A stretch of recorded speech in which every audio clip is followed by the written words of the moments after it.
ከፈጣሪዋ በታች ከአንድ መልከ መልካም ወጣት ውጪ አጋዥ ደጋፊ በሌለበት የፍርድ አደባባይ ላይ አንዲት ፍርድ የተጓደለባት በውበቷ ተማርከው የሥጋ ፈቃዳቸውን ልትፈጽምላቸው ያልቻለች ምስኪን ሴት እጅግ በተከበሩ ሰዎች በሐሰት ተከሳ የሞት ፍርድ ተፈርዶባት በአንገቷ ላይ የፍርድ ገመድ እስኪጠልቅ ድረስ በጥልቅ ፍርሃት ተውጣ አይኖቿ እንባን እንዳዘሉ እጆቿም በላብ እንደተዘፈቁ ሞቷን ትጠባበቃለች።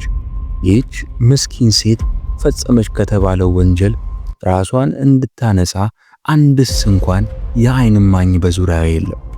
ቢኖርም እንኳን ሊመሰክሩ ባልደፈሩ። ምክንያቱም ከሳሾቿ በማህበረሰቡ ዘንድ እጅግ የተፈሩና የተከበሩ ብቻም ሳይሆኑ ከፍ ያለ ቦታ የተሰጣቸው ናቸው። እነዚህ ሰዎች ያሉት የተናገሩት የሚሰማ የሚታመኑ እጅግ ታላላቅ ሰዎች ናቸው። እስኪ ለአንድ አፍታ ራሳችሁን ከዚች ምስኪን ሴት አጠገብ የፍርድ አደባባይ ላይ አቁሙት። በሐሰት ተከሳችሁ፣ በሐሰት ተፈርዶባችሁ እንዴት አድርጋችሁ ከዚህ የሞት ፍርድ ራሳችሁን ታስመልጣላችሁ? ተናግሮ ማሳመን ቢያቅታችሁ አምራችሁ አልቅሳችሁ ልባችሁ እንዲሰበር ታደርጉ ይሆን? ወይስ ከፍርድ አደባባይ በቻላችሁት አቅም ሮጣችሁ ለማምለጥ ትሞክራላችሁ? አሊያም ደግሞ እንደ ራሔል እንባችሁን ወደ ጸባዖት ትረጫላችሁ? ይህ ከጊዜያዊ ደስታ ይልቅ እውነታውን ለፈጣሪ ሰጥታ በባለስልጣኖች በሐሰት ተከሳ በፍርድ አደባባይ ላይ የቆመችው የቅድስት ሶስና ታሪክ ነው። ክብራትና ክብራን ውድ የአረቦን ሚዲያ ተከታታዮች በአጭር ጊዜ ቆይታችን ላደረጋችሁልን ድጋፍ በእግዚአብሔር ስም እናመሰግናለን። ነገር ግን 57 ከመቶ የምትሆኑ ተመልካቾቻችን ሰብስክራይብ ሳታረጉ እንደምትመለከቱ ተደርተናል። አሁንም ሰብስክራይብ በማድረግ የደወል ምልክቱን በመጫን አገልግሎቱን ትደግፉ ዘንድ በልዑል እግዚአብሔር ስም እናሳስባለን። እስከ ፍጻሜው ድረስ አብራችሁን ቆዩ። በባቢሎን የሚኖር ስሙ ኢዮአቄም የሚባል አንድ ሰው ነበረ።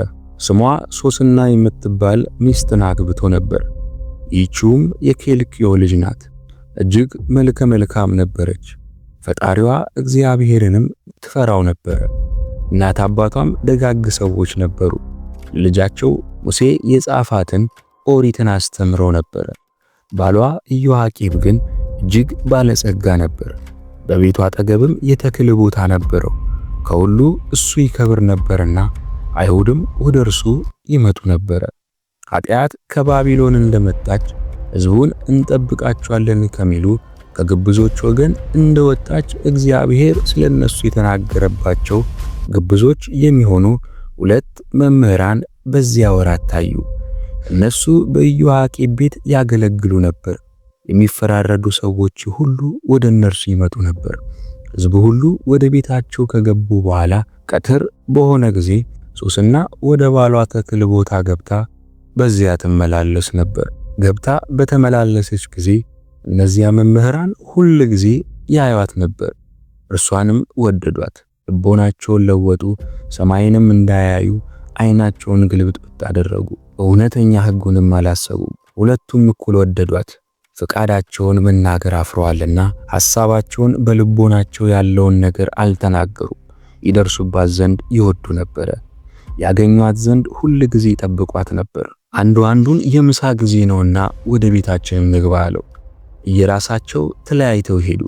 ተመልሰው በጎዳና አንድነት ተገናኙ። ሁለቱ ሁሉ ተያዩ። ያን ጊዜ ፍቃዳቸውን ተነጋገሩ። ብቻ ለብቻ እሷን የሚያገኙበትን ጊዜ ተቃጠሩ። ከዚህ በኋላ ቀን ሲጠብቋት ሶስና ሁል ጊዜም ትገባ እንደነበረው ከሁለት ደንገጡሮቿ ጋር ገባች። አልባታልና በተክል ውስጥ ትታጠብ ዘንድ ወደደች። ተሰውረው ከሚጠብቋት ከሁለቱ መምህራን በቀር በዚያ ማንም ምንም አልነበረም። ዘይት አምጥተው ያጥቧት ዘንድ ልትታጠብ የተክሉን ደጃፍ በር ይዘጉ ዘንድ ደንገጡሮቿን ታዘዘቻቸው። እነሱም እንዳዘዘቻቸው አደረጉ። የተክሉ ደጃፍ ዘግተው ያዘዘቻቸውን ያመጡ ዘንድ በሰርጥ ጎዳና ወጡ። የተሰወሩትን እነዚያን መምህራኖች ግን አላዩአቸውም ነበር። እነዚያ ደንገጡሮች ከወጡ በኋላ እነዚያ ሁለቱ መምህራን ተነስተው ወደሷ ሮጡ። እነሆ የተክሉ ደጃፍ ተዘግቷል። የሚያይ የለም። እንደርስብሽ ዘንድ እንወዳለን፣ እሺ በይን። ይህ ካልሆነ ካንቺ ጋር ሰው እንዳገኘን ተናግረን እናጣላሻለን። ስለዚህ ነገር ደንገጥሮቿ ካንቺ አስወጥተሽ ሰደድሽ አሏት። ሶስናም አለቀሰች። በሁሉም ፍጻሜ ተጨነቅኩኝ። ባደርገውም እሞታለሁ፣ ባላደርገውም አልድንም፣ ከእጃቸውም ማምለጥ አልችልም አለች። እግዚአብሔርን ከመበደል ኃጢአት እስከምሰራ በእጃቸው መውደቅ ይሻለኛል አለች። ሶስና ቃሏን አሰምታ ጮኸች። እነዚያ መምህራን ከሷ ጋር ጮኹ። አንዱ ሮጦ ሄዶ የተክሉን ደጃፍ ከፈተ። በቤቷም ያሉ ሰዎች በተክል መካከል ጮቷን ሰምተው ወጡ። ምን እንደሆነች ያዩ ዘንድ በሰርጥ ጎዳና አምሮቱ። ለዚህ ሁለቱ መምህራን ይህንን ነገር በተናገሩ ጊዜ በሶስና እንዲህ ያለ ነገር ፈጽሞ ተሰምቶ አያውቅም ነበርና ዘመዶቿ ባሮቿም እጅግ አፈሩ። በማግስቱ ሕዝቡ በባሏ በኢዮአቄም ዘንድ በተሰበሰቡ ጊዜ እነዚያ ሁለቱ መምህራን ሶስናን ይገድሏት ዘንድ ከአመፀኛ ልቦናቸው ጋር መጡ። በሕዝቡ ሁሉ ፊት ያመጧት ዘንድ ወደ ኢዮአቄም ሚስት ወደ ሶስና ላኩ አሉ። ወደ እሷም ላኩባት። እሷም ከእናት አባቷ ከወገኖቿ ከዘመዶቿ ሁሉ ጋር መጣች።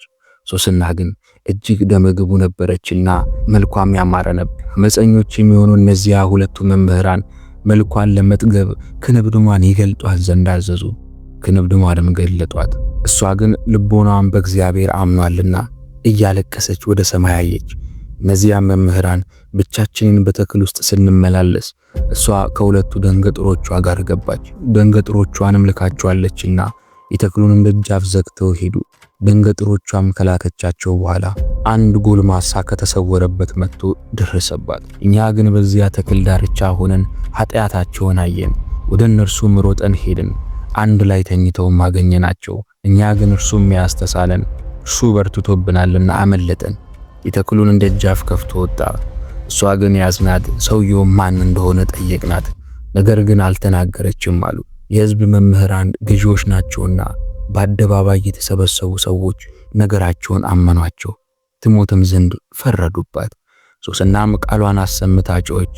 ለዘላለም ጸንተ የምትኖር የተሰወረውን የምታውቅ የሚደረገውን ሁሉ ሳይነገር የምታውቅ ፈጣሪ ሆይ በሐሰት እንደጣሉኝ አንተ ታውቃለህ።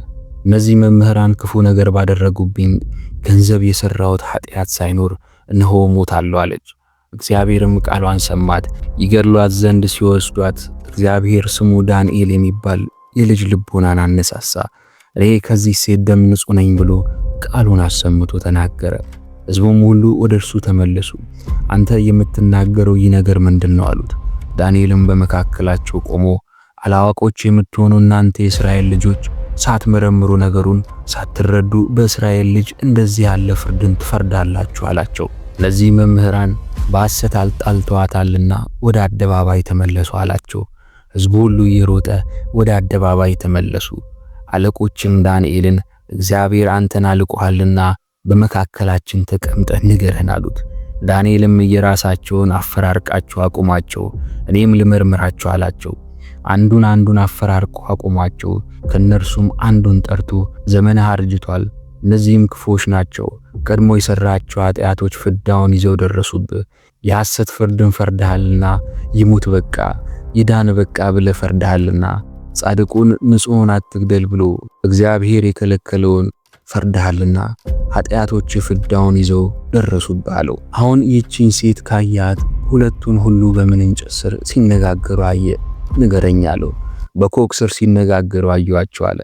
ዳንኤልም በእውነት ሐሰትን ተናገርክ፣ የደም ፍዳ በራስ ነው፣ ይሰነጥቅህ ዘንድ እግዚአብሔር የላከው መልአክ እነሆ ከእግዚአብሔር ታዘዘ አለው።